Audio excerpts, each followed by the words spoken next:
You felt it. We all have.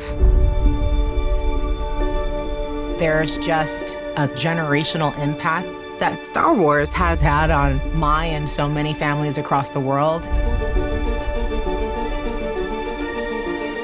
When I think of how much I loved it as a kid, to actually have the Montrals on, the Leku, and the costume, it just feels magical. When I watch The Mandalorian with my mom and I say, "May the Force be with you," she literally did like a slow turn towards me with tears in her eyes.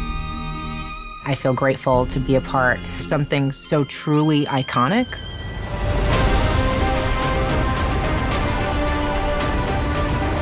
Getting to play Ahsoka has been an absolute dream come true.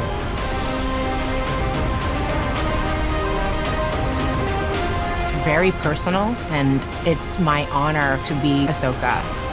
Her bravery, her passion, her power. Ahsoka is truly one of a kind.